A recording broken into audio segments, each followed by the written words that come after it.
such an interesting time to be back again on your screen. I mean, this is Gyna Plus. Good evening, and thank you for joining me on this beautiful, heartwarming episode of Gyna Plus right on Afia TV. My name is Doris, my Shisha, as you already know, and this is where we discuss health issues that affect women and girls in the society.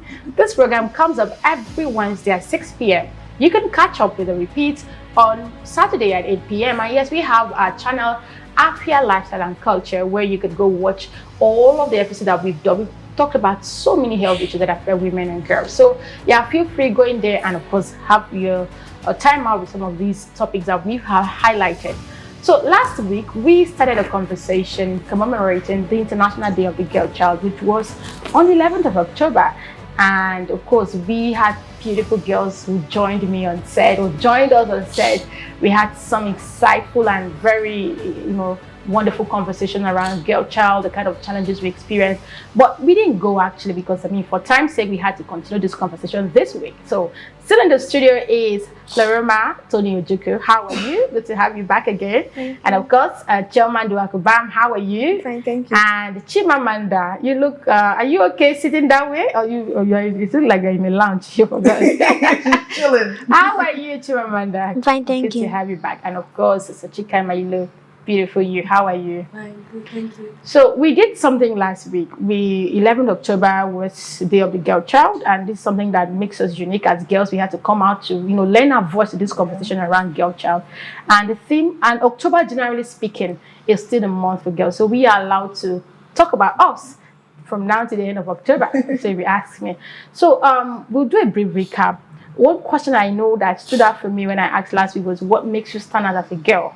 And I wanted to reaffirm and re-emphasize that before we now move on to what we have in stock today. So yeah, Pleroma, as usual, I'm going to begin with you. That thing that makes you unique, that makes you stand out as a girl. You mentioned something last week, and I think I want to hear that again. If you have something different, you can say. Well, as I said last week, I'm still going to stand on that point about domestication. That importance you feel at home whenever you're not around, or when you're around and feel like, okay, if your mom is not here, or even if your mom is here, there are some things that she'll tell you to do that she can't tell your male siblings to do. That since you're a girl at home, you have some special responsibilities that nobody can take away from you, even though you have. So that feeling of pride, importance, and self-love, self-esteem at home that you have for your friend, that job of taking care, walking with your shoulder high. I'm a girl. Yeah, Chioma, let's hear from you. Well, as I said earlier, like girls they're independent. They're intelligent. They are change leaders and they're change makers. Yes. Okay. Yeah, we would also hear from. For some reason, Chimamanda. I think it's been such a delight having you in particular on this set. Not because you're in primary 4, but because let's hear from you. One thing that makes us stand as okay, girls. You should be more audible. One thing that makes us stand as girls is that we are smart, we are beautiful, we are kind, we are amazing, and we love to help each other. That's the thing that makes us stand out as girls. Okay. Yeah. Okay. As I said last week, I feel like what makes us stand out as girls is the ability to express ourselves through what we wear, what we choose to wear, and what we do. And boys don't have that freedom, as much freedom as we do. Yes, last week when we started, so I'm going to begin with you, Sochikaima. We talked about some challenges and certain kind of pressures that come on us as just being girls, and we talked about some things. We'll just do a recap on that then before we now go into what we have fully for this week. What are some of the challenges you said personally and even generally speaking that you think girls experience even at school or at home? Okay. So what I said personally, one of the pressures was like my height, being too short, being shorter than practically everyone around me, and I was bullied for it. But after some time, I gained more confidence, loved myself more. So now I'm actually very okay with my height. Then another thing that I said last week was my friend that's skinny, that they bully her for not eating enough, that she looks sickly and things like that. And she started eating more. And the contrary, Pleroma was saying that she had a friend that was on the chubby side and had to go to the boarding school because she needed to lose weight. Let's just hear her some of these challenges. Okay. Okay, as I said before, about using me as an example, about how just when I entered, that someone told me that you're sure that this is not the class for like for primary school. That the person was trying to point out the direction of the primary school. And that got to you. Yeah, so I was not happy. I was still with my friends, yeah, but I felt the pain inside. I went to him, told my mom I made that shot. She told me, why did I say that? Why do I say that? So now I told her, someone told me this is that I'm short. She told me that when I go to school, that I should tell that person that if the person says it again, I should say what I have upstairs is more than what you have. So, but not on a like on the root side, yes, yeah. on the root side, just on a self-defense. So she taught me that self-love, self-esteem, not to be inferior, to have that inferiority complex. And I talked about my friend that told me she was going to boarding school, even though I know that she doesn't actually like boarding school, but just because some people say that she's fat, like she's too big, and she now says she wants to gain weight. I tried to like dissuade her from going. But she still had to go. Okay, so yeah, these are some of the issues that we talked about last week, some of the challenges and the uniqueness that makes us stand out as girls. Before we take a break, something happened. I think someone shared a story that happened recently during the summer holiday. I think something happened with one of the camps where someone I know attended. And she met this girl who would say, oh, I'm your friend, but she comes only when she needs something. All of those times she couldn't give. We were more like pressure. If you want to be my friend, you have to give me this. That was a girl to another girl. Yeah. And where she couldn't, one of the times she said, I need airtime, you need to send me airtime. So these are teenagers, and you're calling another teenager to send airtime to you. And she said, oh, I do not have money to send. She said, you're a piece of trash. It's not like I need you for anything. So that got to the child, and she... Like, and I'm like, did you tell your mom? Did you? She said, no, she didn't tell anybody about it. She just had to do it because she felt the girl was a less privileged person. I said, no, a less privileged cannot tell you you're a piece of trash. So I want you to just quickly comment on how parents can help boost the esteem of their children, self-esteem of their children, how to even defend themselves in the face of crisis like this among their peers. Just quickly, and then we'll take a break. The first thing I'll say is, as parents, we show by example. If you're not confident in who you are, your child can see through that. So you also have to learn how to express self-confidence, because your child is also seeing how you're relating to your other friends. Are you a pushover? Are you, do people walk all over you? Are you a people pleaser? So the child is, so I can come and tell you, oh, believe in yourself, and the next minute I'm seeing mommy being a people pleaser. The two messages are conflicting. So I'll say, as parents, you should realize that you are, as a Christian, I'll say you are the Bible your child reads. So you have to first of all show by example. So when you're telling the child, your action is affirming what you're already telling her. So that's what I would say. And if you have to do it because you want to, let it not be because you were pressured to. Yes. So we'll take a break now, and after that we will delve into part of the conversation we couldn't, finish last week. So stick around. We'll be back in a minute.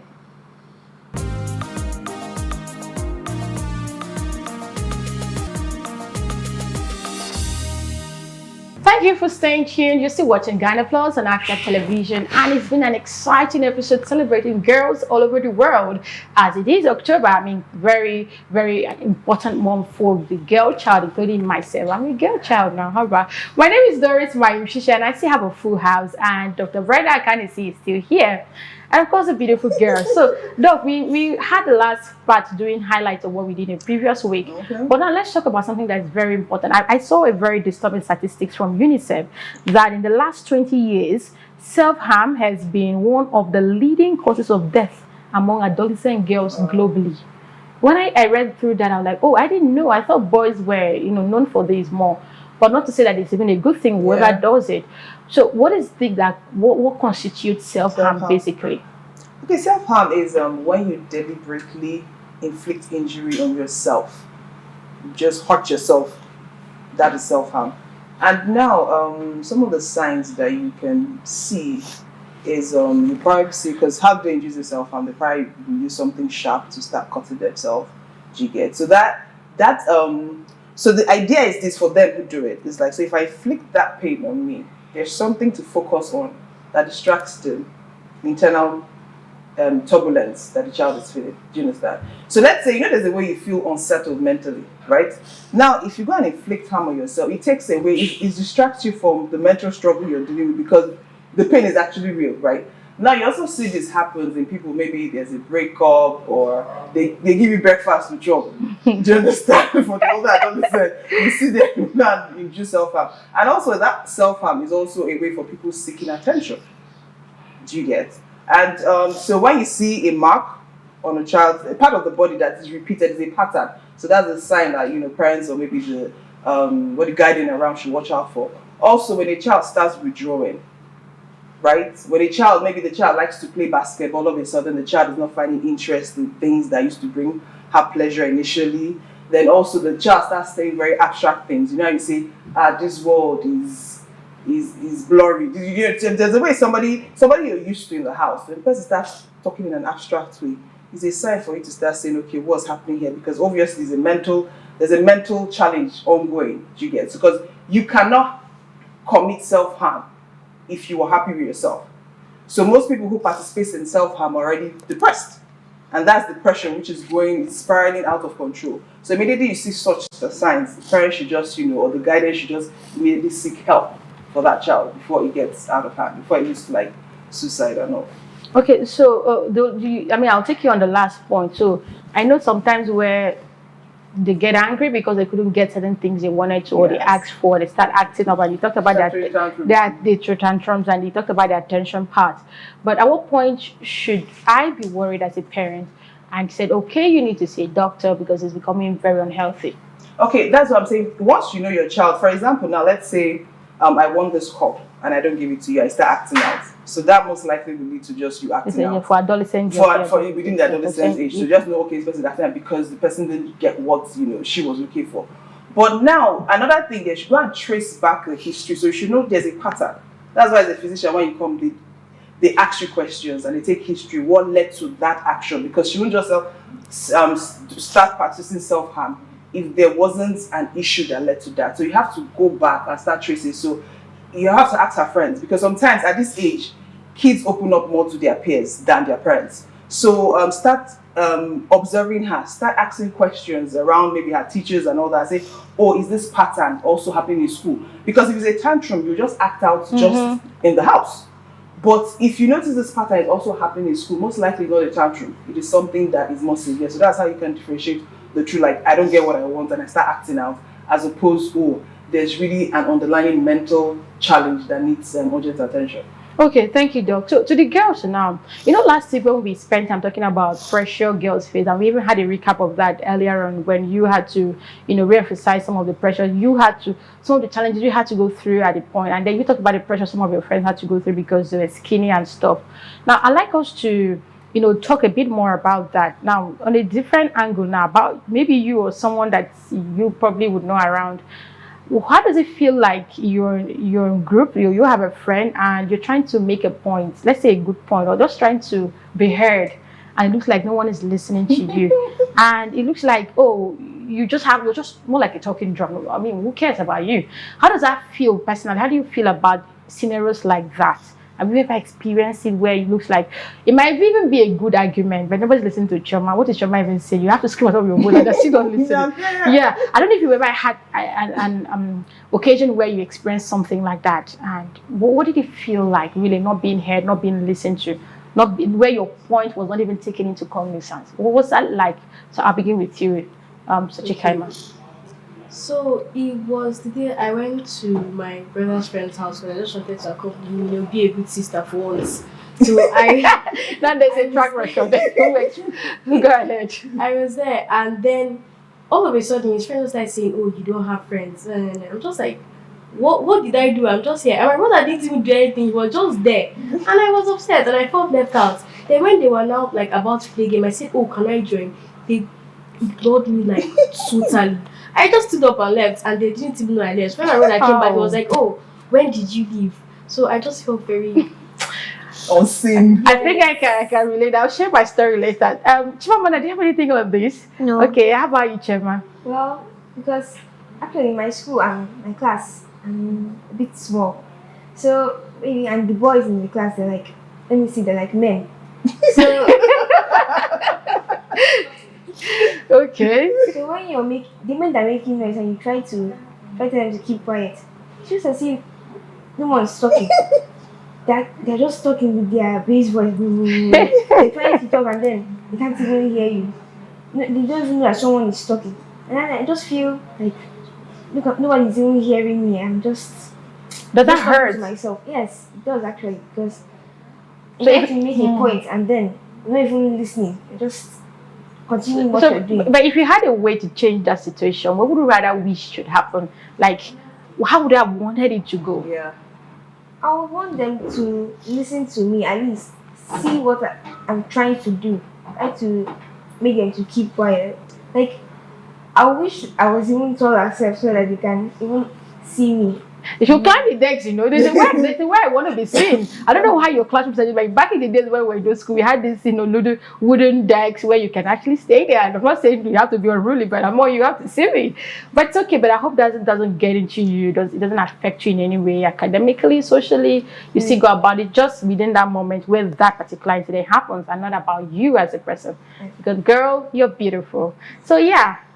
Not really personally, because in my class, I'm the third in like the heights. Okay, you're tall. No. Oh, really? So, but still, if I want to make a point, I make a point, and you don't have a choice but to listen, because I'm that bold type.